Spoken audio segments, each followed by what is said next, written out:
Welcome back to the Morning Mindset edition of the Live, Build, Change podcast. This is a podcast that is designed to help us every morning align our thinking with the truth of God.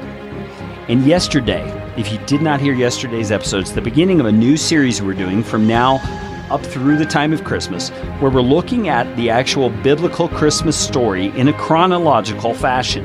So we're looking at the events and the people involved, starting at the very beginning. And that's where we began yesterday with the story of Zechariah and Elizabeth. And I read the passage from Luke chapter 1. So go back there and listen so you can know the context for this episode. What we found was this aged couple, Elizabeth and Zechariah, were childless. And Zechariah, serving as a priest, went into the temple to do his service in burning incense and the ritual that is involved around that in the Jewish religion. And an angel of God, Gabriel, appeared to him and told him that God had heard his prayers and was going to give a child to his wife Elizabeth. And Zechariah found it hard to believe, and he questioned the angel. How could this really happen? And because of his lack of belief, his lack of faith, that God could and would do what he had said he was going to do, the angel said, until the child is born, you will be struck dumb, meaning he can't speak. And from that moment, when Zechariah came out of the temple and all the people were gathered around, he could not speak. And he motioned to them, and they reasoned he had seen a vision, which indeed, he'd seen more than a vision. He'd seen an angel of God. Now, what are the significance of this story, and what are the things we are to learn from it? Well, it's obvious, first of all, that we want to be people of faith. We want to believe God to do what God says he will do. Right? To doubt God is, in essence, to call him a liar. To doubt God is to, in essence, say our wisdom and reasoning about the circumstance or the situation is more comprehensive or wiser than his.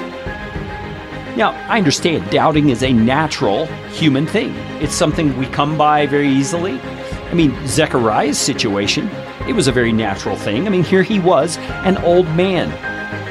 His wife was an old woman. They were well beyond their childbearing years.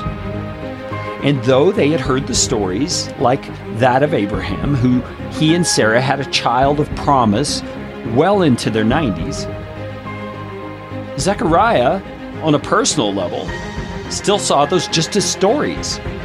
They were just recountings of something in the past, and those kinds of things can become very detached from us as a person.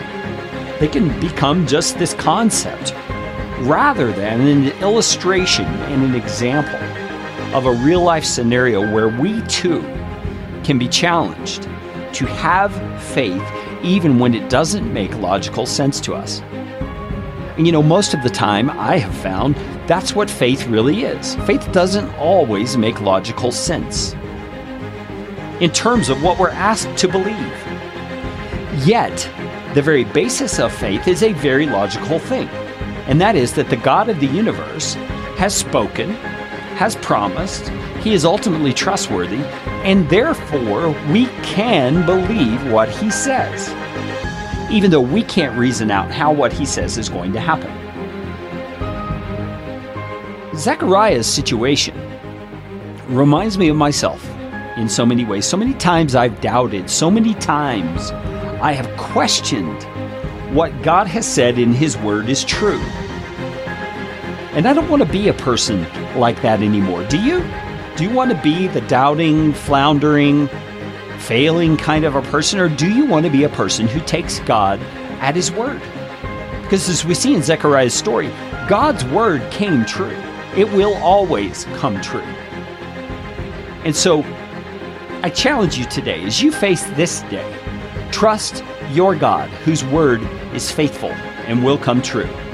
Let's talk about the Christmas story again tomorrow.